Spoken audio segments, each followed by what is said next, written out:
नमस्कार दोस्तों, मैं एसके चौधरी एक बार फिर से आप तमाम शिक्षक अभ्यर्थियों के लिए, आप तमाम नवनियुक्त शिक्षकों के लिए, आप तमाम बीपीएससी में सफल नियोजित शिक्षकों के लिए और आप तमाम प्यारे प्यारे दोस्तों के लिए हाजिर हूँ बिहार शिक्षक बहाली 2023 का अपडेट लेकर। दोस्तों, हम आपको बता दें कि आजकल बिहार में बिहार शिक्षक बहाली की प्रक्रिया अंतिम चरण में होकर भी प्रथम फेज का अंतिम चरण में होकर भी तमाम अभ्यर्थियों के लिए सर का दर्द बन चुकी है। इसका सबसे प्रमुख कारण है दोस्तों, तमाम सफल नियोजित शिक्षकों का अपने ही पदों में सामंजित होता। जी हाँ दोस्तों, अपने ही पदों में सामंजित होना ये तमाम अभ्यर्थियों के लिए एक सर का दर्द बनकर उभर कर खड़ी है। दोस्तों, आखिर तमाम नियोजित शिक्षक जो कि सफल हुए हैं, उन्हें अगर अपने ही पद में सामंजित कर राजकर्मी का दर्जा प्रदान कर दिया जाए तो इसमें सरकार की क्या जाती है। दोस्तों, इन तमाम बिंदुओं पर आज के वीडियो में हम बातें करेंगे और विस्तार पूर्वक चर्चा करेंगे कि आखिर सरकार के पास कौन सी वे समस्या है जिसके कारण नहीं सुन रही है, आखिर या फिर सरकार के पास कौन सी ऐसी नीति है जिसके कारण वे तमाम अभ्यर्थियों को बलकलाकर रखना चाहती है और अपना काम बनाना चाहती है। दोस्तों, इससे पहले मैं इसे विस्तार पूर्वक कहूँ, आप जो भी नए हो वो कृपया मेरे चैनल को सब्सक्राइब कर ले। साथियों, आप सभी जानते हैं कि आज बिहार में जो आशावान शिक्षक अभ्यर्थी है उनकी बस एक ही मांग है कि तमाम सफल नियोजित शिक्षकों को अपने ही पदों में सम्मिलित कर लिया जाए और उनसे जो सीट खाली होंगे उस पर तमाम नीचे के अभ्यर्थियों को मौका देकर शिक्षक नियुक्ति में शामिल कर लिया जाए और उनकी भी जिंदगी बना दिया जाए। लेकिन दोस्तों, इसमें क्या समस्या आ रही है, आखिर कौन से त्रुटि है, इस पर हम आगे चर्चा करेंगे। इससे पहले जान ले कि पटना की धरती पर इन्हीं समस्या के कारण आज शिक्षक अभ्यर्थी जिनका मेरिट कम था और उन्होंने सेकेंड मेरिट लिस्ट जारी करने का और अधिक से अधिक पदों पर सृजित करते हुए तमाम अभ्यर्थियों को मौका देने के मांग को लेकर आमरण अनशन पर बैठ चुके हैं। उन तमाम अभ्यर्थियों की बस एक ही मांग है कि जो भी सफल नियोजित शिक्षक है उन्हें अपने ही पद पर सामंजित कर दिया जाए और उन खाली पड़े पदों पर नीचे के अभ्यर्थियों को मौका दे दिया जाए। दोस्तों, मैं आपको अपडेट कर दूं कि जहां तक दिन तक का खबर है कि जो भी अनशनकारी अपनी बातों को लेकर, अपने मुद्दों को लेकर अनशन पर बैठे थे, उनमें एक ऐसे अनशनकारी है जिनकी तबीयत काफ़ी खराब हो गई है और उन्हें पटना के पीएमसीएच अस्पताल में भर्ती होना पड़ा है। आखिर वे जिंदगी और मौत से जूझ रहे हैं सिर्फ व सिर्फ एक शिक्षक बनने के लिए। तो ऐसा दर्द हर किसी के दिल में होनी चाहिए और दर्द को सुनना भी चाहिए। वे कौन ऐसे अंशाकारी है, वे कौन से ऐसे कुर्बानी देने वाले इंसान है जो तमाम अभ्यर्थियों के लिए अपनी जान की कुर्बानियाँ देने के लिए आमरण अनशन कर रहे हैं। दोस्तों, हमें भी उनके प्रति संवेदना व्यक्त करनी चाहिए। आखिर भगवान जल्द से जल्द उन्हें स्वस्थ करे ताकि वे हमारी लड़ाई स्वस्थ होकर लड़ सके। दोस्तों, मैं स्पष्ट कर दूं कि जो भी शिक्षक अभ्यर्थियों की मांग है कि सफल अभ्यर्थियों को अपने ही पद पर, सफल नियोजित शिक्षकों को अपने ही पद पर समांजित करते हुए उन्हें राजकर्मी का दर्जा प्रदान कर दिया जाए और उनके द्वारा जो सीट खाली होंगे उस पर सेकेंड मेरिट लिस्ट या फिर थर्ड मेरिट लिस्ट बनाते हुए तमाम नीचे के अभ्यर्थियों को मौका दे दिया जाए। इन तमाम अभ्यर्थियों का मांग बिल्कुल सही है। दोस्तों, आप तमाम अभ्यर्थी जो भी ये सवाल कर रहे हैं कि नीचे के अभ्यर्थियों को मौका दिया जाए, नियोजित शिक्षकों को अपने पद पर रखा जाए, उनका मांग जायज़ है और किया भी जा सकता है दोस्तों, लेकिन ये सरकार पर निर्भर करती है। सोचने वाली बात है दोस्तों कि तमाम इतने सारे अभ्यर्थियों ने एग्ज़ाम दिया बीपीएससी का। एक मिनट के लिए मान लिया जाए कि अगर बीपीएससी के उस परीक्षा में 28,000 के पूरे अभ्यर्थी असफल हो जाते, जो भी आज 28,300 के आसपास अभ्यर्थी प्राथमिक संवर्ग में सफल हुए हैं, वे सभी के सभी अगर असफल हो जाते तो निश्चित रूप से आज की तारीख में जो अभ्यर्थी आशावान बन के बैठे हैं उनको मौका मिलता, और उनको मौका मिलने के उपरांत सरकार को उन्हें भी वेतन देना पड़ता, और नियोजित शिक्षक तो अपने पद पर थे ही, उन्हें भी सरकार को वेतन भुगतान करना ही पड़ता। तो ऐसे में सरकार को सोचना चाहिए कि आखिर हमें क्या जा रहा है, हमारी क्या जा रही है। सरकार सोचने वाली बात है कि सरकार की आखिर क्या जा रही है। सरकार उन तमाम नियोजित शिक्षकों को अपने ही पद पर रख लेती है तो उतने ही सीट खाली हो जाएंगे और तमाम नीचे के अभ्यर्थियों को मौका मिल जाएगा। तो सरकार को चाहिए कि सरकार को कहीं से भी नुकसान नहीं है दोस्तों। जहाँ तक अगर सरकार ऐसी करती है, वे नियोजित शिक्षकों को अपने ही पद पर समांजित करती है, तो तमाम 28,000 जो पद क्रिएट होंगे और जो भी उस पद पर शिक्षक बनेंगे, मेरा वादा है कि वे सरकार के सपोर्ट हर हाल में मरते दम तक करेंगे। सरकार का सपोर्ट मरते दम तक करेंगे, इसलिए कि उन्होंने उन्हें जो नहीं मिलने वाली थी वैसी जिंदगी प्रदान की। साथियों, सरकार की कुछ नहीं जा रही, बस नीति में अंतर है दोस्तों। आखिर सरकार चाहती क्या है ये समझ में नहीं आता। कभी कभी सोचने से तो ये लगता है कि सरकार तमाम अभ्यर्थियों के पक्ष में काम करने जा रही है, लेकिन कभी कभी जब द्विअर्थी अर्थों में सोचा जाता है तो लगता है कि सरकार अभ्यर्थियों के पक्ष में बिल्कुल नहीं है। वो कैसे दोस्तों?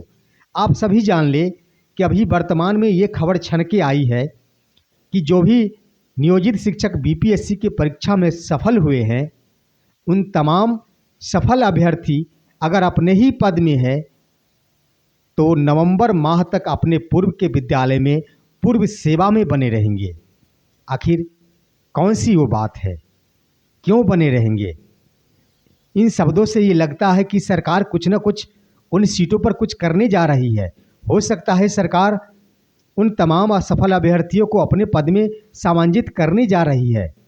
एक और बात दोस्तों, हम आपको बता दें कि सरकार ये भी कह रही है, इससे पहले जो ड्राफ्टिंग किया गया था दोस्तों, उसमें सरकार की ओर से यह कहा गया था कि जो भी बीपीएससी में सफल होंगे, जिस वक्त बीपीएससी का फॉर्म भराया जा रहा था उस समय ये कहा गया था कि जो भी नियोजित शिक्षक बीपीएससी का फॉर्म भरेंगे और उसमें अगर सफल होते हैं तो उन्हें राजकर्मी का दर्जा पाने के लिए सक्षमता परीक्षा में बैठना नहीं होगा, सक्षमता परीक्षा में पास करना नहीं पड़ेगा। इसका मतलब सीधा अर्थ होता है दोस्तों कि उन तमाम नियोजित शिक्षकों को राजकर्मी का दर्जा देने के लिए ही सरकार ने परीक्षा में बैठने की अनुमति दी थी। और ये ऐसा कहा गया था कि आप बैठ जाएं और आपको राजकर्मी बनने के लिए दोबारा एग्जाम नहीं देना पड़ेगा, सक्षमता परीक्षा में सफल नहीं होना पड़ेगा।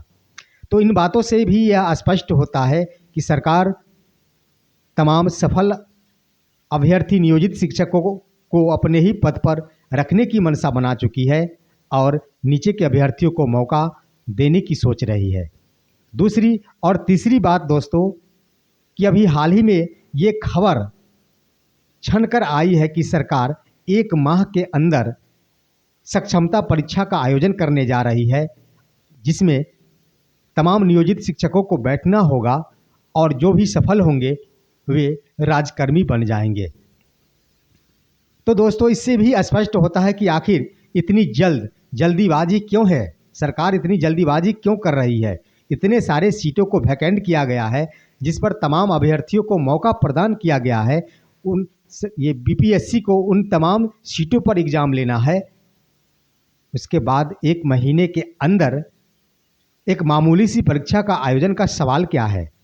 इसका अर्थ यही होता है दोस्तों कि सरकार चाहती है कि 1 महीने के अंदर तमाम नियोजित शिक्षकों को राजकर्मी का दर्जा प्रदान कर दिया जाए।